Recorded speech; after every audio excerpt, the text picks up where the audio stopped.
चलिए सारी मीडिया बंधु को डॉक्टर एल बी प्रसाद का नमस्कार और साथ में हमारे ढाका विधानसभा के सारे जनता को हार्दिक बधाई देते हैं और आभार व्यक्त करते हैं।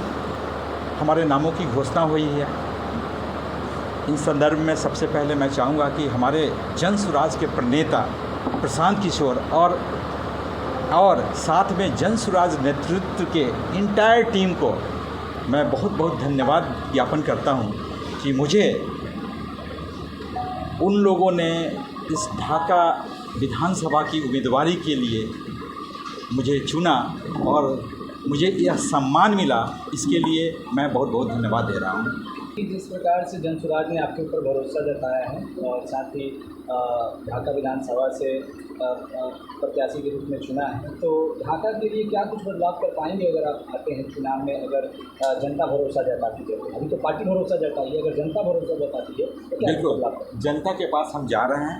अपनी स्ट्रेटजी हमारी जो हमारे जन सुराज का जो स्टेट लेवल की जो फंडामेंटल्स है, जैसे हमारी जन सुराज बातें करती है शिक्षा की, बातें करती है स्वास्थ्य संबंधी, बातें करती है पलायन रोकने की, बातें होती है किसानों को सशक्त और करने की, बातें होती है महिलाओं को स्वरोजगार और उनको एक राशि मुहैया कर करके उनको सशक्त बनाने की बातें होती है। तो वही एजेंडा तो सारे बिहार में है। लेकिन जहाँ तक मेरा 21 ढाका विधानसभा की बात है, ये तो समस्या यहाँ भी है, लेकिन इसके साथ साथ यहाँ पे जिस तरह का भ्रष्टाचार है सारे ऑफिसेज में, आप किसी भी कार्यालय में चले जाइए, अंचल कार्यालय, अनुमंडल कार्यालय, आप कोई भी विभाग चले जाइए, registry office, law and order conditions, थाना, जो भी किसी भी जो गवर्नमेंट फील्ड्स हैं जितने भी सारे में चले जाइए, भ्रष्टाचार भरा हुआ है। और मैं तो कहता हूँ नेताओं का कमीशन, अफसरों का शोषण, दलालों का भरण पोषण तो चरम सीमा पे है ही। अब जन सुराज का कहना है कि आपने जो चीज़ खोजा सब चीज़ मिला। आपने रोड मांगी, बिजली मांगी, सड़क मांगी, हाँ 5 किलो अनाज मांगा, सब चीज़ मिला। लेकिन अब आपको अपने बच्चों के लिए वोट देना और रोजगार। जैसे कि सोशल मीडिया पर काफ़ी तेजी से वायरल, जैसे ही जन सुराज की पहली किस्त आई के बाद सोशल मीडिया पर बहुत सारे जन सुराज के कार्यकर्ता, जो समर्पित कार्यकर्ता खुद को बताते थे, अभी सोशल मीडिया पर आकर के रो रहे हैं, आरोप लगा रहे हैं कि जन सुराज ने हमारे साथ विश्वासघात किया है। तो क्या लग रहा है ढाका विधानसभा क्षेत्र में आपको ये तैयार किया गया है, तो यहाँ भी ऐसा जन सुराज के कार्यकर्ताओं में ऐसा कोई अफसोस आपको लेकर, या फिर जन सुराज एक विश्वास के साथ जुड़ना? जो भी जन सुराजी हैं जो जुड़े हैं उन्हें इन सब चीज़ों से ज़्यादा मतलब नहीं है। मेरा तो संगठन इतनी मजबूत है कि यहाँ पे जितने भी जन सुराज के जितने भी संगठन के लोग हैं सारे खुश हैं।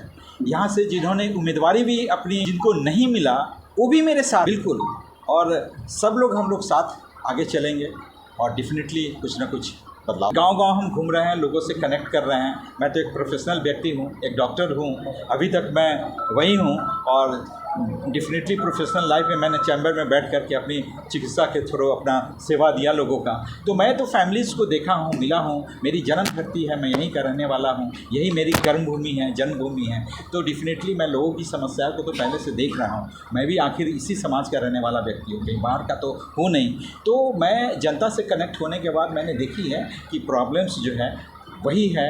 आज भी लोग से बड़ा इशूज है भ्रष्टाचार। लोग प्रताड़ित हो रहे हैं। कोई सरकार की जितनी भी योजनाएं हैं वो कोई भी लोग सुगम तरीके से जो बोलते हैं हासिल करना वो नहीं हो पा रहा है। सबको पापड़ बेलने पड़ रहे हैं, सबको जहाँ तहाँ पैसे खर्चे करने पड़ रहे हैं। उसके अलावा भी लोग को अपना समय, अब बताइए यहाँ के लोग काम करते हैं, एक डेली वेजेस पे 500-400 रुपये कमाते हैं, एक दिन उसकी कमाई नहीं होती है तो परिवार का उतना पैसा का लॉस होता है। एक तो डेली वेजेस लॉस हो रहा है और उस दिन जा कर के वो कोर्ट कचहरी और जितने भी ऑफिस में सब चक्कर लगा रहे हैं, दलालों का चक्कर लगा रहे हैं, अफसरों का चक्कर लगा रहे हैं। तो डेफिनेटली लोगों की स्थिति अगर आप ग्रास रूट लेवल पे जाके देखें तो लोग स्वास्थ्य व्यवस्था तो डेफिनेटली हमारी प्रायोरिटी तो है ही। बीइंग ए डॉक्टर हमारी भी एक रिस्पॉन्सिबिलिटी बनती है और स्वास्थ्य को तो मैं बहुत अच्छे से समझ सकता हूँ। विगत कई सालों से मैंने ऐसा नहीं है कि मैंने सरकारी व्यवस्था से भी गुजरा है, क्योंकि मैंने पीएमसीएच से मैंने पीजी करने के बाद बच्चा शिशु रोग विभाग में मैं दिल्ली गया था, दिल्ली में काम किया। वहाँ पे हॉस्पिटल्स की जो फैसिलिटीज़ है, जो वहाँ के अस्पतालों का जो वर्क कल्चर है, डॉक्टर कितने अच्छे से मेहनत करते हैं और कितना अच्छा काम का एक कल्चर है। मैंने सोचा था कि वो कल्चर मैं बिहार में आकर के उसी जज्बा के साथ मैं बिहार लौटा था, लेकिन डेफिनेटली जो बिहार की बेसिक समस्याएं हैं उसको देख करके मुझे लगा कि इससे कितना भी आप चाहेंगे कि हम एक गवर्नमेंट सेक्टर में कुछ अच्छा काम करने का, तो ये सिस्टम बनी हुई है, उस सिस्टम के तहत हम सफल नहीं हो पाए कहीं ना कहीं। तो डेफिनेटली इन सब चीज़ों का मुझे दुख है। अल्टीमेटली मुझे प्राइवेट व्यवस्था में भी आनी पड़ी और एक वर्क सेटिस्फैक्शन के हिसाब से मैंने अपना अस्पताल चलाया और लोगों की। तो चिकित्सा के क्षेत्र में आपका सवाल था कि आप हेल्थ सेक्टर में क्या क्या करेंगे। डेफिनेटली हेल्थ सेक्टर में बहुत बदलाव होगा। हमारे यहाँ अनुमंडल अस्पताल है, उसके अंदर सारी स्पेशलिटीज़ डेवलप की जाएगी। ब्लड बैंक की सुविधा कितनी ज़रूरी है। आज हमारे विधानसभा क्षेत्र में एक भी एक रजिस्टर्ड ब्लड बैंक नहीं है।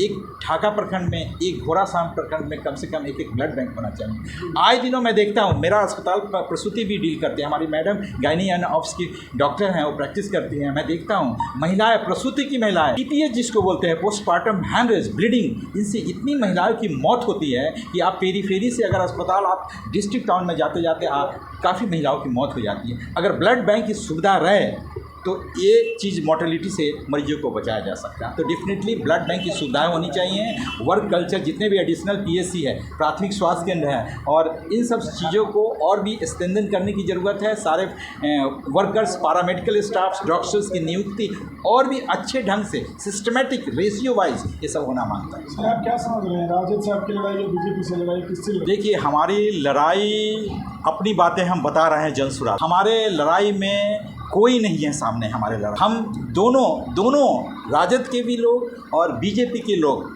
कभी राजद से जाएं तो फिर बीजेपी में आए, जो बीजेपी से के एजेंडा को नहीं सेटिस्फाई हो पाए तो वो राजद में जाए।